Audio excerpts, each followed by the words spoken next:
In this video, we will reinstall the tension assembly, the faceplate, and the foot back onto this early model Singer 99. Let's get started.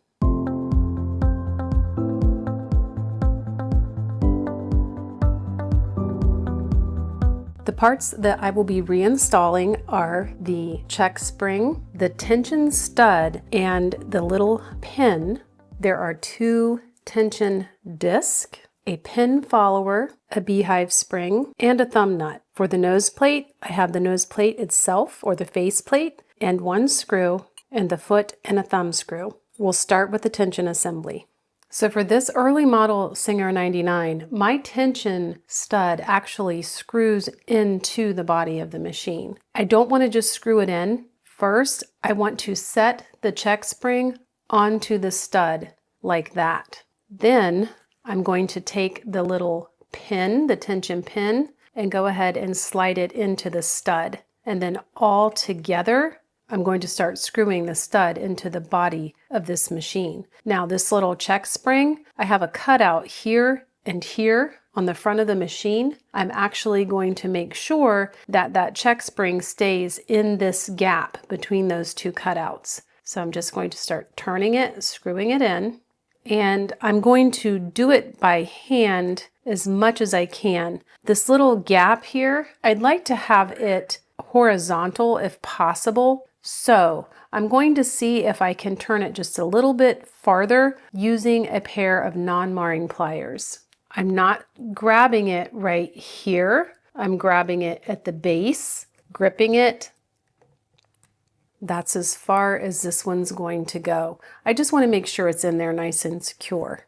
The next step is I'm going to take the 2 tension discs and I'm going to place the beveled sides together. So don't stack them like plates, not like that. The 2 beveled sides together, and I'm going to slide them onto the stud. Then I'm going to take this little pin follower, and mine has this little finger, and this stud actually is cut out all the way back on one side and just a little bit on the other. So I'm going to put that little finger on the side that's all the way cut out and just slide it on. Then my little beehive spring goes on next, and then finally the thumb nut.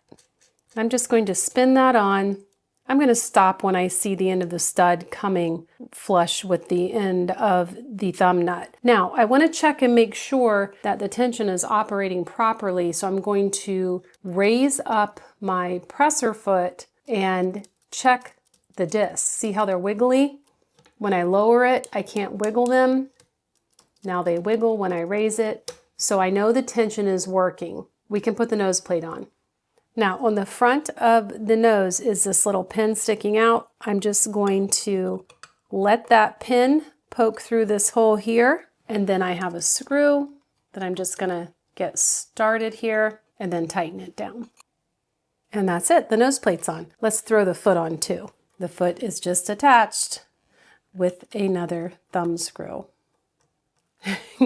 Doesn't it look like it's getting to be more complete? Kind of exciting.